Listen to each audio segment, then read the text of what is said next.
Howdy, howdy, howdy, my name is Anachi Sasuke. Welcome back to Let's Read SCP Sidestep. As of right now, when I started recording, it's 11:30 at night, and I just couldn't really wait any longer to find out what was going to happen next. So, Part 3, Atonement of DJ Cactus's Proposal. For Overseer Eyes Only, Faded Thingy, access the data file. It's Keter, Disruption Class Amida, Risk Class Critical. Top Secret. As viewed through infrared. Archival specifications. This data file, being designated 1, will exist separately from the Decoy 1 archive on the primary Foundation database, and will be accessible only by closed units at Area 11 or Site 1.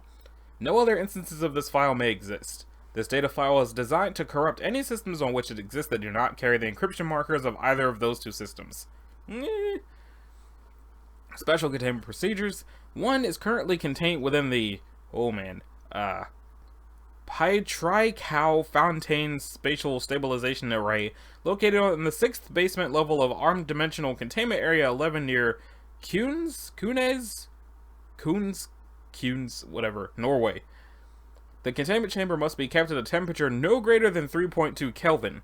A full contingent of research staff as well as 4 applied task forces are to be stationed at ADCA 11. Currently, those assigned task forces are ATF Indianapolis 13 Killboys, Detroit 11 Blessed Rain, Atlanta 9 Sherman's March, and Nevada 3 Firestarters.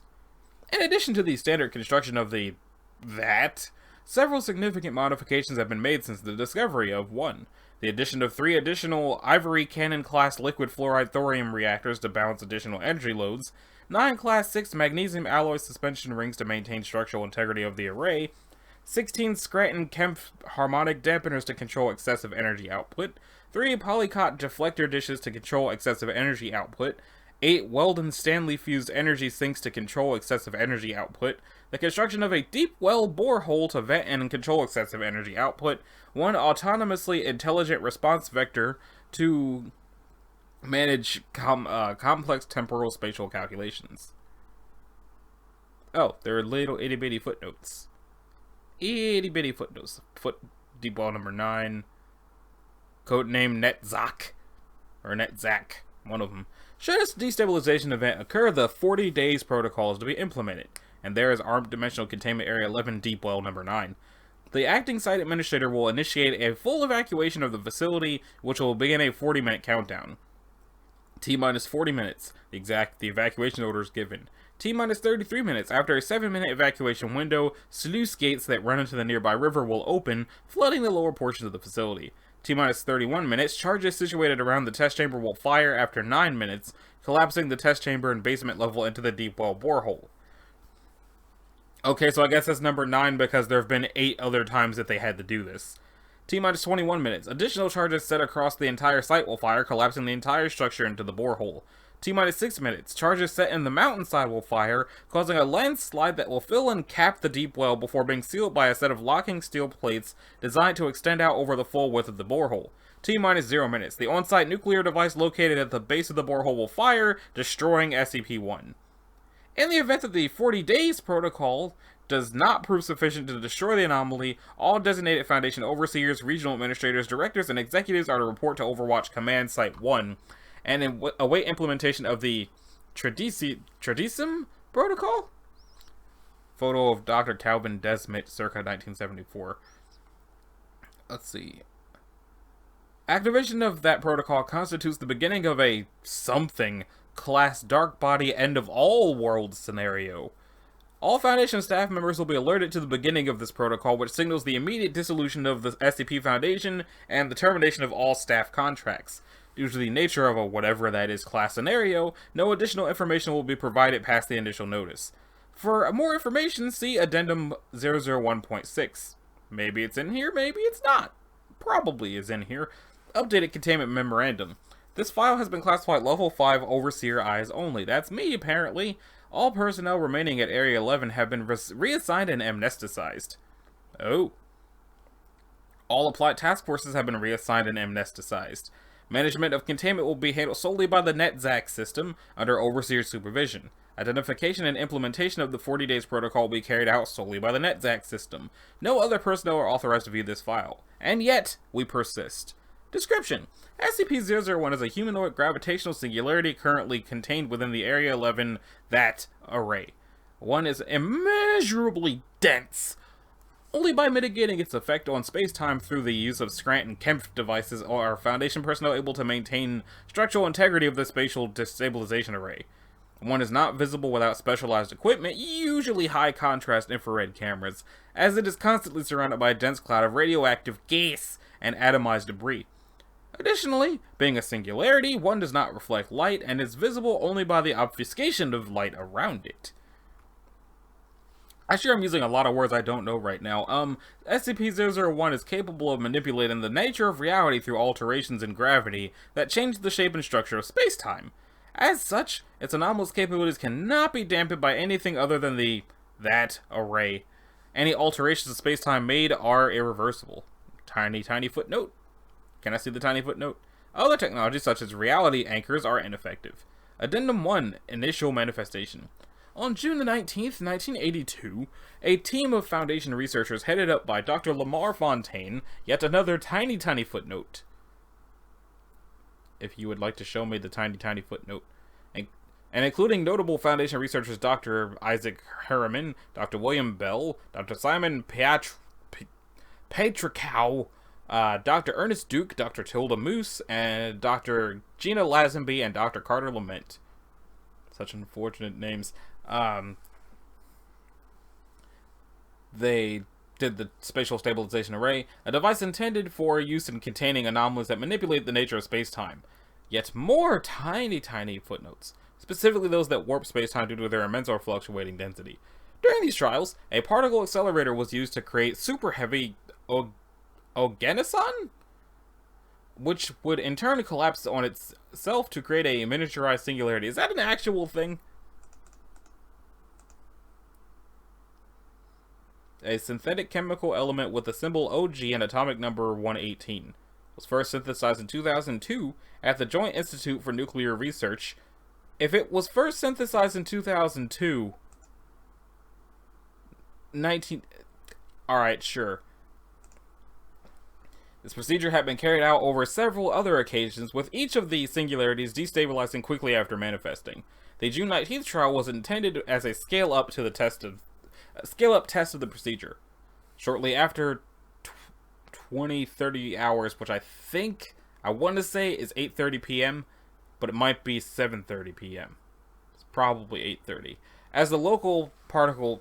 Where did I get local from? Oh, local time. Sorry! As the particle accelerator was in the process of spooling up, Dr. Calvin Desmet, one of the project's research assistants, noted minor power fluctuations in one arm of the stabilizing rings.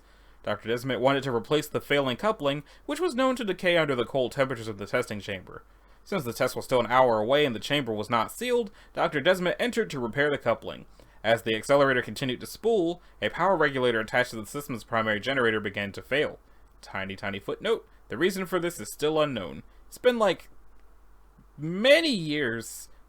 1982. It's 2020 now. Y'all need to step up your game. Under non-test conditions, this event could still flood the chamber with ionizing radiation, so an evacuation order was given and the chamber was sealed. Dr. Desmond, not hearing the alert over the sound of the array coming online due to the excess power now present in the system, continued to work on the coupling. Roughly 7 minutes later, while outside research staff were attempting to begin a power down cycle, the power regulator failed entirely and the accelerator began powering to near test conditions. Dr. Desmond abandoned the power coupling and attempted to escape the test chamber. Before he could make it to an emergency exit, the accelerator reached peak test conditions and a singularity formed. The array pulled the singularity into alignment, but only milliseconds before the damaged stabilizer arm failed and Dr. Desmond was exposed to the naked singularity. The test chamber collapsed into the singularity, as did much of the rest of the research wing and Dr. Desmond himself. Shortly afterwards, the singularity dissipated. And that's Area 11 in the wake of the June 19th, 1982 catastrophe. In the wake of the incident, many administrative personnel at Area 11 were reassigned, while engineering staff and Foundation construction teams worked to repair the damaged portion of the facility, which was at the time still housing several other anomalies. This effort continued for several years, during which time significant control portions of the stabilization array were removed and replaced with autonomous systems in order to reduce the staffing and also limit exposure. The first autonomous system, Virtus, was installed in November of 1989. The engineering team assigned to the stabilizer began running tests of its capabilities starting in March of 1995. Over the next several years, the teams at Area 11 ran minor tests of the stabilizer, typically in an attempt to reduce energy requirements and increase automation. By 2002, the system was almost entirely automated, which is the same time that thing y'all used in 82 came into existence, requiring only a handful of support staff to operate. The array began containing minor gravitational anomalies starting in 2004, and continued to do so full-time up until 2005. In late 2005, staff members at Area 11 began trials that would lead towards the testing of the stabilizer on a freestanding singularity. In early 2006, aided by the NetZac system's intelligence system, and that's a whole bunch of information about NetZac, cannot communicate casually as it does not have a functional personality complex. Okay. On-site engineers began scaling up their trials into fully operational experiments. After several months of testing, in May of 2006, the engineers at Area 11 manifested a singularity within the array at full power and maintained the structural integrity of both the singularity and the containment chamber. However, after 2 hours of testing with a fully stable singularity, the space within the array began to change dramatically. The singularity began to rapidly grow in size, threatening to expand past the boundaries of the array. As the automated system initiated an evacuation warning, NetZac began making adjustments to account for the significant increase in energy being exerted by the singularity. Eventually, the growth rate of the singularity stalled, and the effects it had on the containment chamber were mitigated through alterations to the array's arrangement by NetZac. It was at this point the thick cloud of rotating radioactive gas and dust formed, obscuring the singularity within. Let's see. As Foundation engineers began work to reinforce the damaged array, SCP-001 made its first attempt at communication with Foundation staff. This initial communication attempt consisted primarily of unintelligible noises, initially became full sentences, and then later conversations, after Foundation personnel discovered that the singularity within the gas cloud was humanoid in shape and, though unmoving, clearly attempting to speak to them. Okay, Addendum 2, First Contact. First contact between 1 and the Foundation was conducted by Dr. J. Barton Ramsey, Site 17, at 1's containment array beneath Area 11. Notably, 1 does not appear capable of communicating naturally. Its incredible density makes the projection of sound impossible. Instead, 1 uses gravity to vibrate the suspension rings of the array in order to create sound. Let's see. Currently, this is believed to be the outer limit of 1's influence, as the rest of its abilities are mitigated and contained by the stabilization array. Dr. Ramsey. Just the microphone. Can it hear me? Wait, what was that? Can you hear that? Listen. But rings out. Johannes Ramsey. You know my name? Yes. Johannes Barton Ramsey. You are a doctor. The SCP Foundation. Containment. Is he being contained? He can't see. He's the array. This is Pietra Cow Fontaine. He knows this place. Have you been here before? No, there is no I, only he, someone else, a man. I think I was him, or he's me. He was here once, and then he wasn't. Jesus Christ, is that Desmond? Who? Yes, Desmond, Calvin. His name was Calvin. Muffled discussions away from the microphone with containment staff.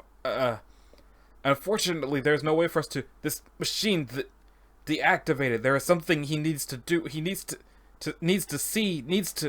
What are you? A way to distinguish between two like things. He needs an overseer. Overseers, all of them. Bring them here. That's against protocol, and no, they will come for this. He has something to offer them. What's that? A way out. The way out. The following is the full log of 051's interaction with 1. To whom am I speaking? A technicality, I'm afraid. It took time to appear like this and longer to manifest an identity. It almost seems unnecessary, but to simplify the means of communication, you may identify me as Calvin Desmond. That seems strange. Applying characteristics to something wholly apart from their genesis. The same Calvin Desmet who was killed in this room 22 years ago? No, not the same. Similar in many ways, but changed. You understand, then, how far in breach of protocol we are. Yes, I think he would recognize that, but these are extraordinary circumstances. You mentioned a way out. Yes, in a manner of speaking. A way out of what? You contain the strange and anomalous because they threaten your world, but you're applying salve to symptoms. The root is entropy, something inevitable. Something you cannot outrun, try as you might. Existence is an infinitely complex tapestry of realities, each neatly aligned above and below each other. Entropy frays the edges and things begin to leak through. How do you know this? I've seen it. Calvin Desmond saw it in the moment before his soul was cast into darkness. Everything you have contained, because you cannot explain it, comes from somewhere else. Somewhere it can be explained. A different reality, one that seeps into yours. Entropy exacerbates this. Over time, the borders will disappear entirely, and your world, just like all worlds, will become a pandemonium of infinite realities competing for relevance over each other. Your world will die. All worlds will die, and they will feast on each other as they suffocate, and then they will die. This is not a hypothetical, it is inevitability. You are certain, beyond any doubt. How long do we have before this occurs? Decades. Each tiny terror puts pressure on the whole system. They will continue to grow until the boundaries give way, and the moment the cascade begins, the fate of creation is decided. It will be unmade, and it cannot be undone. Not for you, perhaps, but your children and grandchildren will see a sky of nightmares before they die. What is your way out? Calvin did the math in the moments before he entered the void. Order cannot exist forever in a universe that lingers on disorder. One line can stretch on forever, but infinitely many lines invites chaos, points that intersect. There's only one way to ensure this world's future. Remove all other worlds. I don't understand. You're not expected to, because you cannot see the narratives. Calvin could see them for a moment. Calvin saw Doomsday, and Calvin reasoned a way out of it. Remove all narratives but this one, and you produce a creation of one. One universe, untarnished by the influences of others. Safe. Your level is protected from the encroaching darkness. Your children, free to live lives that do not end in horror. An end to your perpetual struggle, an end to darkness. The freedom to live in the light. By destroying other realities. All other realities, an incomprehensible loss of life. Yes. And you are capable of this. Yes. How? By removing the barriers from all realities all at once. Save this one. Compress space-time at the points where it is most vulnerable, and allow entropy to do the rest. If you are set on this path, why haven't you already done it? When I manifested here, this machine, I cannot see outside of it. I cannot see you. You must deactivate the machine. What is stopping any one of these infinite realities from inhibiting you in the same way? What is stopping them from realizing what we've done and coming to destroy us? They will not realize what I've done until it is finished. Shortly after the conclusion of this conversation, all staff members at Area 11 were ordered to report to nearby sites for reassignment and amnesticization. Deliberations. The council has been called to hear arguments for and against the use of SCP-001 for the purposes of staving off the end of the world. I think I might... Either I remember this, or there's another SCP entry I've read for a different episode of Sidestep that dealt with a similar situation, but not exactly the same one. After investigation by several teams working independent of each other, we have determined that 001 appears to be correct about what it has said regarding the nature of creation. The trend line of anomalies we are aware of and have contained has followed the accelerated progression that 001 predicted. Based on our models, we should expect an uncontainable number of new anomalies within 30 years, and even more past that. Our best guess is that something big gets loose within 45, and at that point there's nothing left to be done. How is that possible? How is it that the universe could fall apart as quickly as this entity says it will? According to Desmond, actions taken in other realities to stave off the end of their worlds has significantly damaged the metaphysical construction of all universes. In many ways, we're as much to blame as all the others, but infinite blame spread over infinite responsible. Given a truly infinite multiverse, the idea of salvation coming to us and not another universe is statistically impossible. Yes, yet no less impossible than it would come to any of them instead of us. How do we know this entity isn't lying to us?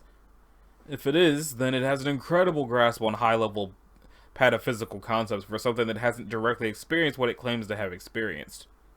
More than that, I took the liberty of consulting with a number of precognitives, and that is forbidden!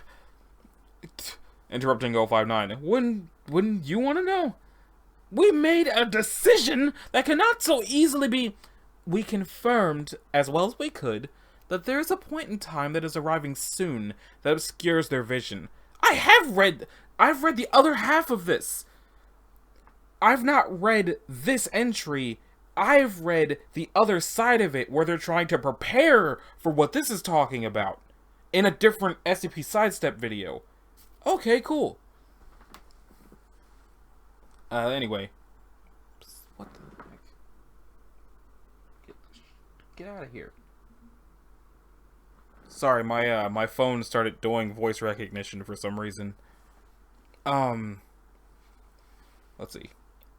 We confirmed as well as we could that there's a point in time that is arriving soon that obscures their vision. They can see up to it, but not past. I don't even know if they realized it yet. It was only after we drew data from dozens of tests that we realized none of them have made a prediction past 2066. Well, what if it's just a reality bender? What if we let it out of that array and it kills us all? If it was a reality bender, it would have done so already. This entity isn't manipulating Humes. It's manipulating gravity, space-time. If it was affecting Humes, it could have just reached out and crushed us already. The stabilization array mitigates the effect of things that disturb space-time, which is what is currently keeping it at bay. This entity, Dr. Desmond, if he's actually in there, doesn't seem to be a type green. It's something wholly different. It's becoming fundamental to the nature of all things. If this creature is what it says it is, and it can do what it says it can do, that would mean the death of infinitely many lives. How could we sit in judgment over so many living things? Who's to say the idea of other universes isn't anomalous? Maybe there should be just this one. Maybe that's the natural order. That is absurd! It still means the end of so many lives. It's too many to even comprehend. A number without limit. A number without us.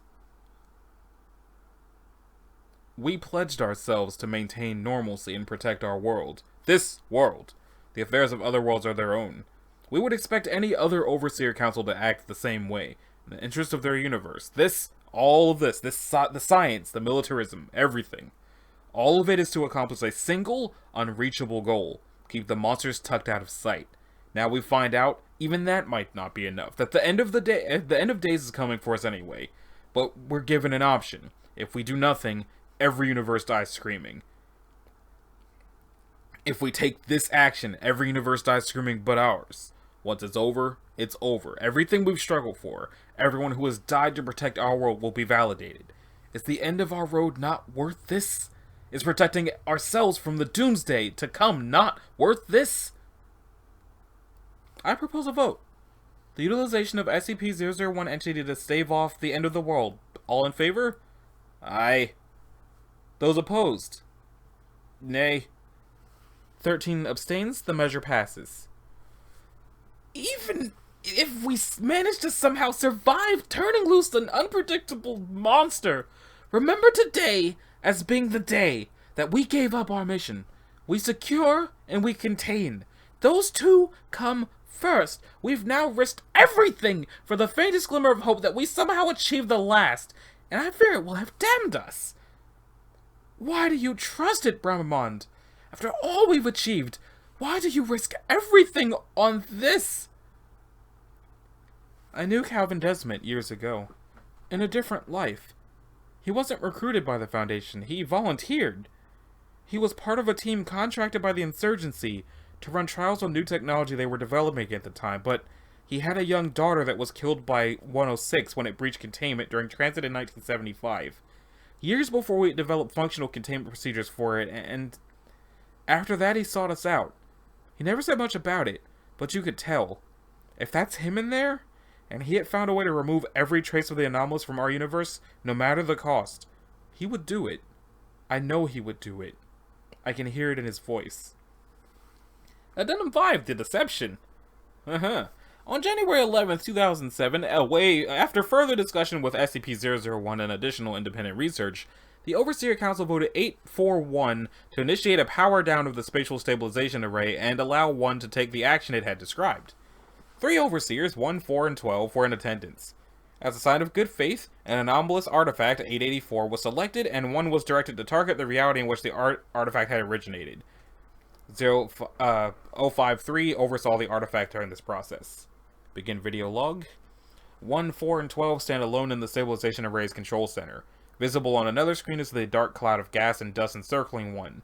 4 has a telephone in their right hand. They nod to 1. We're going to step down the power running into the array. When we reach the agreed upon point, we'll hold it there until you can prove to us you can do what you claim. Do you understand? I do. 051 initiate step-down procedure. NetZac cycles down reactors 2 and 3. The cloud of radioactive dust and debris encircling 1 falls into the borehole below it. Visible now as the light from the array is warped around it as a jet-black humanoid entity. The entity does not move. This is it. Can you see me? I can see everything. Do you know what you're looking for? The mirror. Do it. 1 does not seem to respond initially. Its position in the center of the array does not change. The world I see is not unlike your own. In that world, a dying soul attached itself to that mirror, a curse to whoever should own it. It has happened. There's a moment of silence until 053 is heard over the radio. God, what is it? It's gone. It was sitting right here on the table, and then it's like it folded in on itself until it was gone. There's nothing left. Was that you? That narrative has ended. How long will it take? Moments. Will it hurt them? It will be agony. Pauses, then nods. The space around 1 within the array begins to shimmer. Low, loud pulses of noise are emitted from the air around them, and the light within the chamber begins to bend in towards 1. The array creaks and groans under the stress. 4 and 12 step away from the window. 1 does not move. The building around them begins to shake. Points in the air around 1 begin to distort as if being dragged down individually towards 1. The room darkens. More low pulses begin to rise up out of the borehole. A single thin ring of white-hot debris begins to form around 1. Others join it. Nearby, a klaxon can be heard as NetZac warns of intolerable load on the array.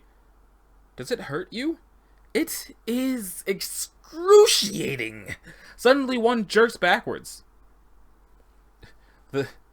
The space around his body begins to distort as if being... Oh, 1's a dude. My bad. Around his body begins to distort as if being pulled in towards his center. He reaches forward towards the observation window, his body compressing unnaturally. I don't... In 051's voice. If that's him in there, and he had found a way to remove every trace of the anomalous from our universe, no matter the cost, he would do it. In its own voice. Your children, free to live lives that do not end in horror, an end to your perpetual struggle, an end to darkness, the freedom to live in the light. All traces must be removed. In 051's voice. Every trace of the anomalous from our universe. In its own voice. This world must be washed clean. It is the only way out. 051 collapses in on himself, folding and distorting down into a single point that hangs in the air for a moment, and then disappears. All around the chamber, the walls begin to bend and distort. The air shimmers. 054 is lifted into the air, screaming as her body begins to fold in on itself. Her eyes bulge and her bones audibly shatter. Another wave of force is emitted from within the stabilization array, and the observation window shatters. 1 turns to look up at 4, who instantly crumples into a single point and then disappears. 12 stands to flee, but is seemingly frozen in fear. There is a loud grinding sound, and then 12 falls to the ground. From within the containment chamber, a loud hum is heard that grows considerably louder. 1 is observed for a moment before staring up at the observation deck, before it is surrounded by a cloud of dust and debris. As the array settles into position, the low pulsing sound dissipates, and all that can be heard is the sound of NetZac's warning klaxon, signaling that it has activated an emergency failsafe. 12 is heard sobbing in an unseen corner of the observation deck. 1's voice begins to grind through the metal rings of the stabilization array. a dull, grinding roar. Your children are free to live lives that do not end in horror! An end to your perpetual struggle!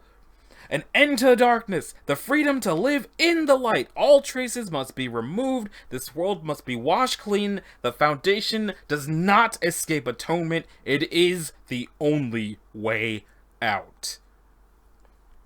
And there's the Tricidum Protocol. In the event that a breach of containment is designed to provide an extra-dimensional escape route for all high-ranking Foundation personnel to avoid annihilation at the hand of one. We were wrong. Tradisum is no longer an option. Every alternative must be considered. Sustained containment of one is now the Foundation's only objective. More information will come to you as I receive it. And then we're at the footnotes. So it sounds like what this was... It sounds like this was an entry of... Like, it's linked to the other thing I read about why there's a guy who just goes through universes to try to save the other universes. It sounds like this might be the universe where that started, where they thought they were trying to save themselves and unleash something much more horrible than anything they were already dealing with, because they called it, and it's all they can do now to just try to run from other universes to get away from it, but it can chase them through other universes, and that's probably what that is. So that's interesting. Doomsday 2018. Last edited December 2nd, 2019.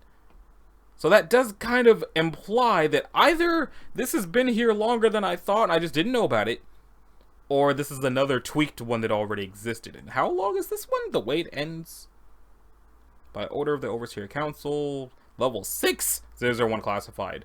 Containment class Esoteric, secondary class Principalis, disruption class Amida, risk class Notice. All things must end. It is the imperative of the Overseer Council to establish containment of 001. To know the nature of 001 is to know the nature of the Foundation. For more information, see document 001 GOI.01 apparatus.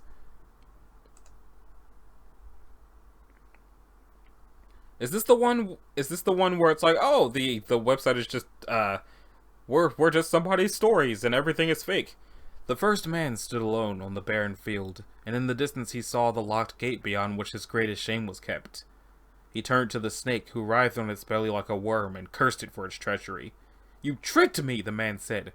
"You led my hand astray, now we are damned for it." The snake sighed. "I gave you knowledge," it said, "and with that knowledge you made the choice you made. I could not make it for you." The man cried out, "All the same, trusting you was my greatest mistake." "No," the snake said. "Your greatest mistake was believing you had a choice at all." Access document apparatus. Is it this page or a different? Whoa! Should intermittent vengeance arm again his red right hand to plague us? Desiro catalog number SC001/13-001/01. Document type Summa Modus Operandi. Dates received, NA, operation status closed. Forward, we, the Delta Command, do hereby set in motion the principles of this document, the Summa Modus Operandi of the Chaos Insurgency. We hold the following to be inescapable truths. The Foundation overseers have altered the fabric of reality for the benefit of their own wicked desires. These alterations are the source of all supernatural activity in our universe. These grievances we hold against them. The 13th Overseer has blasphemed the natural order in his foul contract to stay the hand of death, and has usurped the fragile balance of life and given an impenetrable shield to the horrid adulterers of the Foundation. The 12th has stolen the wealth of the world to benefit the Foundation's insidious designs, and has taken the fruit of many millions for the purpose of turning those labors against the laborers. The 11th has spun a circle of lies around the people of this world to protect the Foundation's interest, and has cast a dark eye onto the void to gaslight and pervert true human understanding. The 10th has kept a dubious record of the Foundation's malfeasance, if that's even the right way to say that, malfeasance, and altered history to suit them, and has mocked truth and reason for the sake of maintaining the Foundation's cruel legacy. The 9th has betrayed the trust of their fellow man and sworn allegiance to the cancerous council, and has time and time again turned away from opportunities to strike them down to prolong their greed-riddled intentions. The 8th has committed wicked acts against the ignorant public with their careless use of nuclear weapons, and was one of the first to breathe life into an organization that should have been butchered in the crib. The 7th has manipulated innocent populaces to create chaos and destruction for the Foundation's benefit, and has shown nothing but contempt and malfeasance against the innocent and unwitting. The 6th has surreptitiously used the might of the American military machine to crush the Foundation's enemies and wrought a tale of never-ending violence and bloodshed that has forever stained this world. The 5th has warped the very boundaries between space and time to extend the Foundation's cruel reach and taken dark and horrible secrets from those far-off places to use them to fuel the Foundation's death machine. The 4th has lulled the nations of the world into believing that the Foundation means them no harm, while working alongside the same treacherous intentions that will see this planet laid to waste. The 3rd has used mankind's own technologies against them, to act as the all-seeing watcher of the Overseers, spinning a web of eyes that has eroded every last shred of human privacy and decency. The 2nd Overseer is complicit. The 1st has established a council of monsters and demons that answer at his beck and call, all so that he may sit on his foul throne atop the putrid wound of the Foundation and lap like a dog from its seeping, pustulent orifice. The Overseer's cancerous, anomalous influence on the world is a wound on the fabric of the universe, a wound that festers, cannot heal until the irritant is removed. The 13 Foundation Overseers are an irritant in the wound on our reality. The 13 Foundation Overseers must be removed. By order of the Engineer and of those who stepped down, we stand in defiance of this aberration. We stand in opposition to this blasphemy against nature. We stand insurgent against this chaos. Our path is clear, our vision unclouded. We must clean out the wound. We must let our universe heal. We must destroy the 13 Foundation Overseers. Hereafter, we of Delta Command document the summus modus operandi as transcribed by the Engineer of the Chaos Insurgency. And then there's all of these, and then all of these? I don't know what that's about, but it looks like this is another one of those fake long ones. Okay, let's see. Offset project. So, okay. The other Overseer, formerly Dr. Felix Carter, Caucasian male, date of birth unknown, was once a doctor for a research consortium named the International Academy of Existential Sciences. Early conspirator of 051 and the individual was called the Administrator. Supposedly was a bargaining chip used in a deal made with death itself to allow death a seat on the council while it grossly prolonged the lives of the Overseers. Resumed extremely dangerous. Location is only speculated and considered impossible to reach. Decryption, complete access log. Oh. Okay. Okay. So, it looks like this last part of Ouroboros is going to be extremely long in and of itself. So I think I'm going to have to bookmark this page specifically. And I'm going to have to come back to that on its own, because this one is significantly longer than the other three from the looks of it. But I figured I'd take a peek at it just in case it wasn't lying to me. So, this has been Anashi Sasuke. This was episode 15 of Let's Read the SCP Sidestep, whatever, the wiki. It's on the wiki, but it's Sidestep. If you liked it, a like to subscribe will be groovy. If you didn't, you don't need to do either one of those things. If you'd like to click the bell, you can do that as well. And I will see y'all in the next one. Whenever that is, because I don't think I can shotgun that in one episode like I've been doing. I don't know how I'm going to handle that yet. But once I figure it out, I'll see y'all when we get there. Later.